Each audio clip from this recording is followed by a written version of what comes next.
What is up? Hello. Let's have some fun, shall we? So, we have talked about lots of planets so far. Now we must talk about Mercury. What is Mercury for? Mercury is the spirit of things. The transformation that death brings is Saturnine, right? But Mercury is the why we do what we do, the behavior pattern of what we do, how we build it out, right? So, Mercury of Aries is quarrelsome, contentious, urge to homicides, extreme calamity, but it is a gift in speech and cunning in enterprise. And it does have a desire to usurp power. So when you have things that are Mercury and Aries, what you can do is that would be the revolutionary spirit, right? So if you need to channel something that is a revolutionary energy, that would be the thing that I would recommend for that. Mercury in Taurus is a happy character. Love at the table, gives, is wise, has statecraft, planning. So again, Mercury in the Earth is, Taurus for the Earth in that case, is stable. It is a happy home. It is a conditioned home, right? The Gemini in that state is going to be clever, wise-minded, menaced by adversity. So the concept of trying to go two different directions, right? So you've got one spirit wants to do two different things at once. So you want to balance those and you want to bring those back into alignment. You can use the gates of Mercury to channel the gates of Jupiter, or Gemini in this case, in order to force those two separate things into one behavior pattern, right? So then we move Mercury into Cancer. It's going to be restlessness, suspicious, crafty, menace of great adversity. Sorry. So whereas Gemini is like herding cats to get something somewhere, Gemini in Cancer, it goes a different way. Like with Cancer, there's the fishes that'll swim away, right? They'll be repelled by the inner conflict within Gemini. Gemini talks to these states of the inner personality as it chooses action on what to do, while Cancer is the outside spirit as it relates to the environment in this case. In Leo, those are a taste of learning, opportunity, domination, an aptitude for literature, science, and good means, sources of good judgment. So Mercury, again, is the spirit of soundness of being. It is the stability of being, so that what you do, why you do it, and how you do it, you can find stable balance with this aspect of yourself if you work on the Mercury of Leo behaviors. Now, Mercury of Virgo, on the other hand, is going to be strength of the mind, wisdom and aptitude for the sciences, outstanding ability to avoid danger. Outstanding ability and danger of adversity. So, if what's the better way to put this? The stability that you get by having an adversarial behavior, right? It is a soundness of mind that allows you to act in right action in accordance with your path to unity, with your path of sustainability. So as you grow, as you develop more of who you are and what you were doing with these kinds of energies, as you are conjuring out the Mercury of Leo, in this case, you know, it's a stable balance. But the Mercury of Virgo, it's the adversity of it. It's not in its balanced state. It needs to be, but it isn't.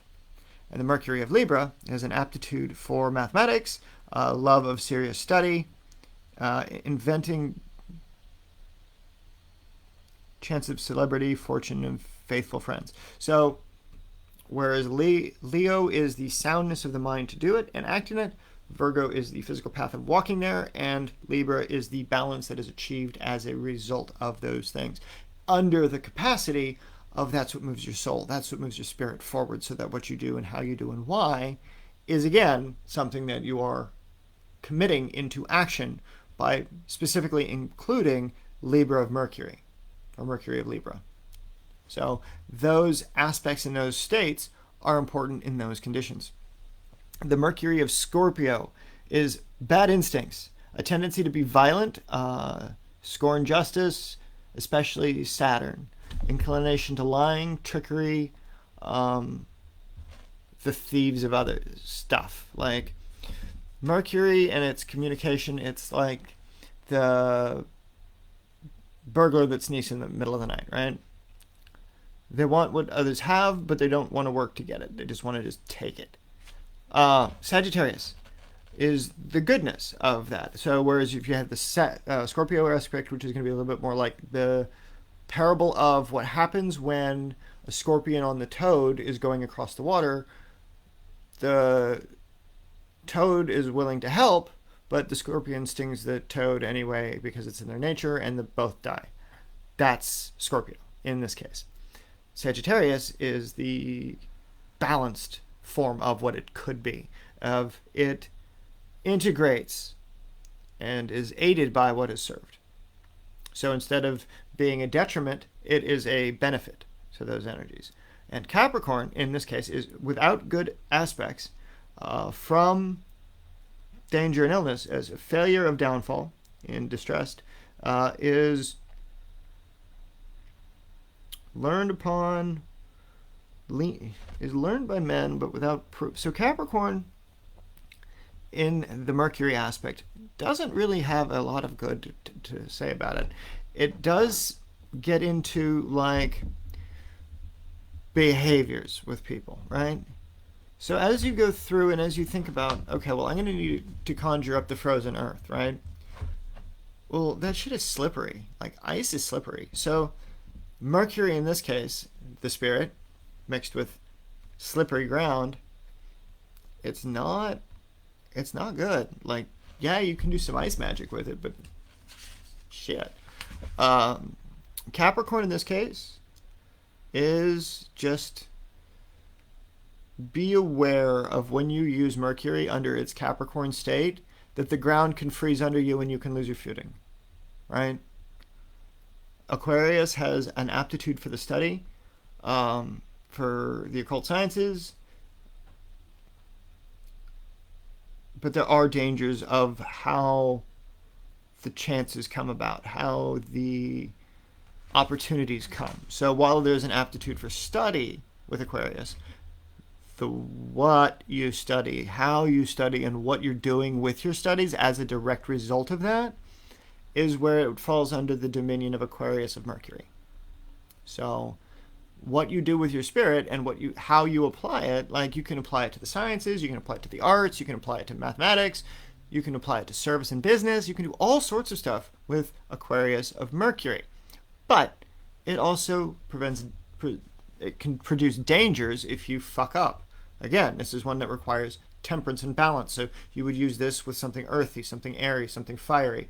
So that way you have all in the state of behavior of its watery, airy nature, right? Pisces, in this case, is excellent faculties, refinement of mind, special aptitude for legal studies, good for Jupiter as well, powerful and devoted friends that aid your fortune. So with that, it's going to be good for somebody. Like, okay, so that's when I call Cancer the fishes, but you swim with the fishes. In this case, you are able to deal with the energies of those planets, the energies of the behaviors of those planets. What will communicate your desires easiest? What will be the slickest road? Whereas with with Capricorn, the road will freeze out from under you. You'll lose your footing and it'll be bad. With Aries, it's like a nice lukewarm pool that you can go swimming around in, and it's like sit at the sauna with your buddies. Like, good stuff. Mercury, with its moon, strength of mind and strong spirit. With Jupiter in there, it's the shifting of fortune. The ways that the fortune moves between haves, have-nots, developed, non-developed, grow, not grow. It's that shift between the spirit forms, right? As something goes through its cycles. The moon in this case is intellectual faculties. It is success and enterprise. It is wisdom. It is eloquence. It is the danger of being caught in public disturbances. So if you're going to be using a protection spell and you're in the riots and you're in places where you should not ought be, Mercury and Moon can be used in combination to help some of that. Mercury and Jupiter helps with the longevity, especially with Venus as a supplement, the change of fortunes for Mercury with that. So Mercury and Venus together is a good fortunate aspect. Mercury with Jupiter is for acquisitions.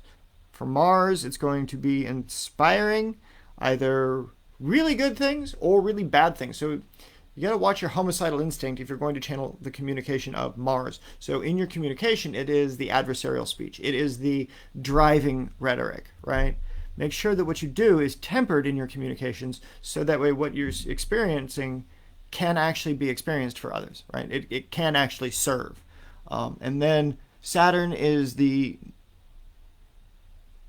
death of that. There is no benefit to that. There is not good transformations that are occurring, right? So those kinds of things you need to watch out for. How does your speech transform, and does it uplift others or does it diminish others? Does the transformation that you're seeking to be in versus the transformation that they're already undergoing?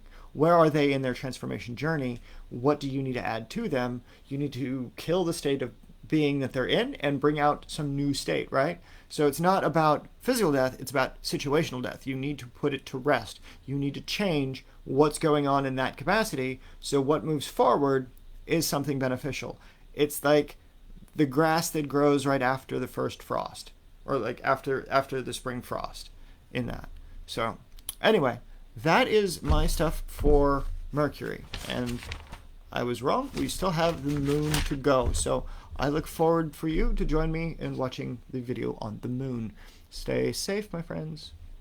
Bye for now.